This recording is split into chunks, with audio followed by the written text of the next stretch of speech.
Hey guys, Dave Ramsey here for Troy Dooley. I bet you thought it was him with that flag, but I'm wearing my Do Not Conform shirt. I'm getting ready to do my Fox Business show. I've got my headsets on, and Dooley asked me to do the intro for this video series on Catalyst.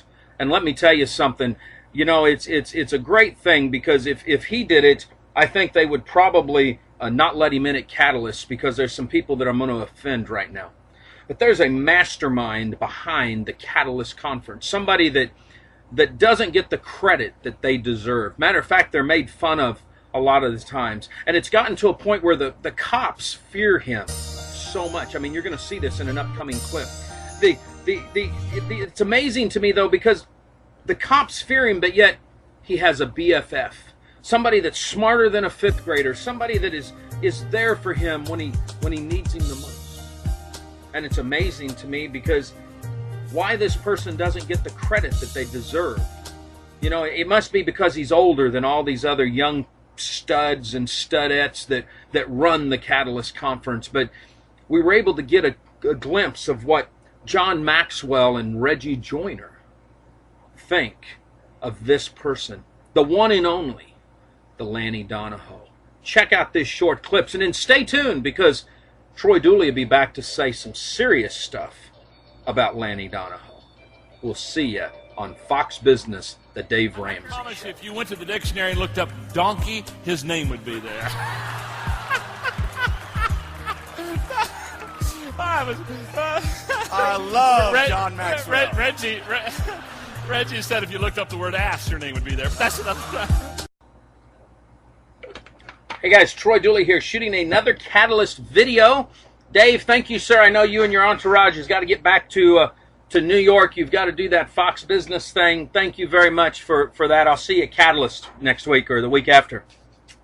Guys, I want to get a little serious. This little book right here, it's called God's Blog. This book really, not only did it change my life, but last year as I was setting at Catalyst, Akimi Cole and Steve Miller, Dalton, myself, some of the other crew was sitting around, and Akimi had asked me a question. She said, Troy, what is the most impactful moment that you have had at Catalyst? And I said, that was simple. I said, it was when Lanny shared about his cancer.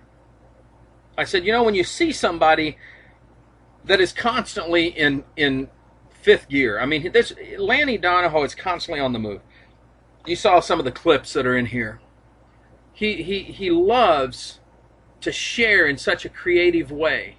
Now, I don't know if Jeff Foxworthy writes all of his stuff, or if Lanny's the mastermind behind Jeff Foxworthy's, you know, fact that he's smarter than a fifth grader. I'm not sure about all that. But when I see the passion that Lanny has, and I see him and Jeff's been on stage sharing how they go to Bible study together, they get deep. When I find out that Lanny's got the 410 Bridge, the nonprofit where they're going into some African countries and they're changing the lives of people.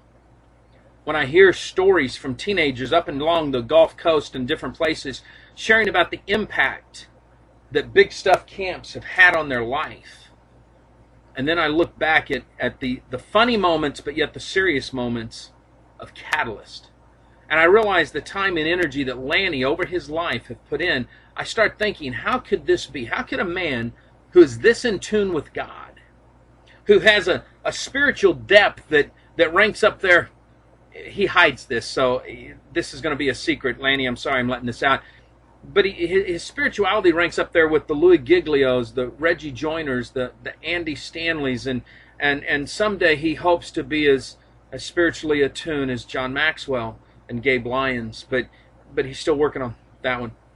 But when you look at this is a man who was deep. I want to read something, and I'm so glad that Lanny and I are close to the same age, because he writes and I don't have to put on my little spectacles. But I want you to listen to this. This is him talking. This is about the author. Listen to this. I ended my 20s in Panama City Beach. Now that's right down the street from me.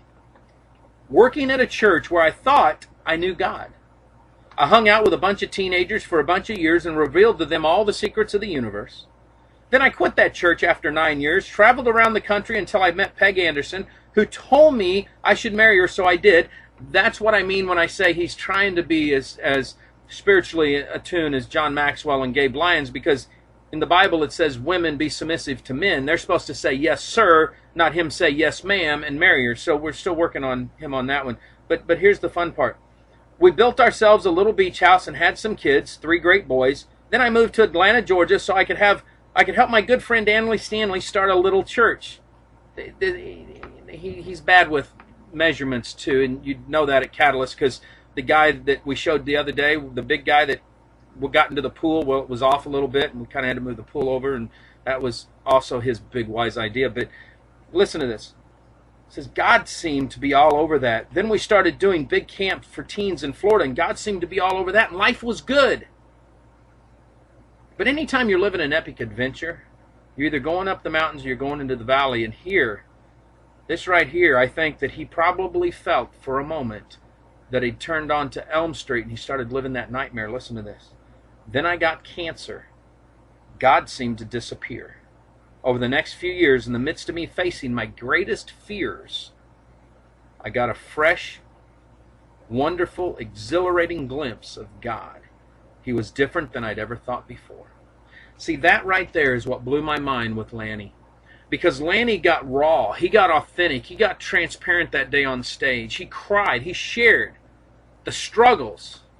And I thought, if a man like this could share his struggles, what about the rest of us? See, Lanny made an impact in my life that day.